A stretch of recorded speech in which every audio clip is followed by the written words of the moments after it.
یہ اس وقت کی ایج ان کی یہ ٹین ایج ہے 12 to 9 20 اس ایج میں بہت سنبھل کر چلنا ہوگا. یہ جو ایج ہے اگر اس میں ہم کسی ناکامی میں ملوث ہو گئے, کوئی ناکامی ہمارے سپرد ہو گئی, جان لو عمر بھر اس کا خامیازہ ہمیں بھگتنا پڑے گا, کیونکہ یہ اس ایج میں یہ آپ پر اللہ تبارک و تعالیٰ کا خاص احسان ہے, خاص کرم ہے کہ اللہ تبارک و تعالیٰ نے آپ کو اس مجمع میں آنے کی توفیق دی ہے. مجھ ناچیز جو میں نے سیکھا ہے وہ میں آپ کے سامنے بیان کروں. یہاں تو بہت سے علماء کرام بیٹھے ہیں, ان کی صحبت میں آپ فیضیاب ہو رہے ہو. تو غرض یہ ہے کہ اس پرفتن ماحول میں بچنے کے لیے آپ کو زیادہ سے زیادہ مطالعہ کی ضرورت ہے. جتنا آپ کے پاس علم ہوگا اتنے آپ شیطان کی تلبیس سے بچ سکتے ہیں. ایک اور واقعہ پیر ذوالفقار نقشبندی دامت برکاتہم عالیہ فرماتے ہیں کہ شیخ عبد القادر جیلانی رحمۃ اللہ علیہ کو ایک بار شیطان آئے, کہ علم کی کتنی فضیلت ہے. ایک بار شیطان آئے تو شیطان نے کہا کہ آپ پر سے قلم اٹھایا گیا ہے, اب آپ آج سے جو کرو گے وہ نہ لکھا جائے گا, نہ اگر آپ گناہ کرو گے اس کا بھی حساب نہیں ہوگا. تو شیخ عبد القادر جیلانی رحمۃ اللہ علیہ کو دل میں خیال ہو گیا کہ جب اللہ کے نبی علیہ الصلاۃ والسلام اتنی برگزید شخصیت اللہ کے محبوب, ان کے بارے میں جب یہ حکم نازل نہیں ہو گیا تو میں ناچیز کون ہوں. تو شیخ عبد القادر جیلانی رحمۃ اللہ لا حول ولا قوت الا باللہ یہ کلمات کہے, شیطان دور ہو گیا. شیطان نے کہا اے شیخ آج آپ کو آپ کے علم نے بچایا. شیخ عبد القادر جیلانی رحمۃ اللہ علیہ نے فرمایا مردود, مجھے میرے علم نے نہیں بلکہ مجھے میرے اللہ نے بچایا. اس کے بعد قابل غور بات ہے, شیطان نے کیا جواب دیا؟ شیطان نے کہا شیخ آپ بچ گئے, لیکن آپ سے بھی بڑے اولیاء کو میں نے زیر زمین کر دیا, لیکن آپ کو آپ کے علم نے بچا. تب ہم بچ سکتے ہیں جب ہمارے پاس صحیح علم ہوگا. علم کب آئے گا؟ جب ہم کوشش کریں گے, یا تو علماء کرام کی صحبت میں بیٹھیں گے یا خود مطالعہ کریں گے. مطالعہ کی سخت ضرورت ہے. جب تک مطالعہ نہیں ہوگا علم ہمارے گھر میں یا علم ہماری زندگی میں نہیں آ سکتا, کیونکہ انسان کی بہت ساری معاشراتی یہ بھی ہوتے ہیں, مصروفیات ہوتے ہیں.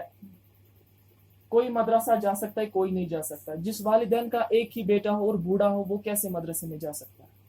یہ سوچنے کی بات ہے. جس ماں کا ایک ہی بیٹا اور والد بھی نہ ہو, ماں کا سہارا بیٹا ہے, وہ کیسے مدرسے جائے؟ اس کا مطلب یہ نہیں ہے کہ مدرسہ نہیں جانا ہے, علم نہیں سیکھنا, لیکن سیکھنا ہے, خود مطالعہ کرنا ہے.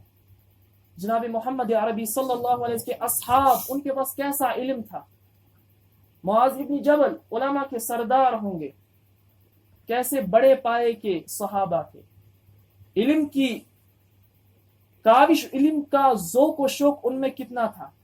یہ اس دور کا. اب تابعین کا دور دیکھیے, تابعین کا دور دیکھیے. آج کے اس دور میں بھی ہمیں کچھ ایسے نوجوان ملتے ہیں, ہمیں کچھ ایسے شخصیات ملتے ہیں جن کا علم ہمیں دنگ کر دے. میرے ایک عزیز محترم ہیں, عرفان صاحب ہیں, میرے بہت قریبی ہیں. اللہ تبارک و تعالیٰ ان سے اچانک ملاقات کی, سوشل میڈیا واٹس ایپ کے تھرو اللہ تبارک ان سے ملاقات کی. لیکن جب ان کے علم کا میں نے مشاہدہ کیا, واللہ عالم کیا کہ جب بھی میں کسی نقطے پر پھنس جاتا ہوں, جب کسی کتاب کا مطالعہ کرتا ہوں, وہاں پر کوئی نقطہ سمجھ نہ آئے, کوئی نقطہ, میں نے کبھی کسی عالم سے رابطہ نہیں کیا. حیا ہے, عالم سے کبھی نہیں گیا. میں نے خالی عرفان صاحب سے کہا, جو ایک نوجوان ہے 30 سال, میں ان سے واٹس ایپ پہ یا فون کروں گا ان کو, حضرت ایسا معاملہ, یہ نقطہ سمجھ لیں.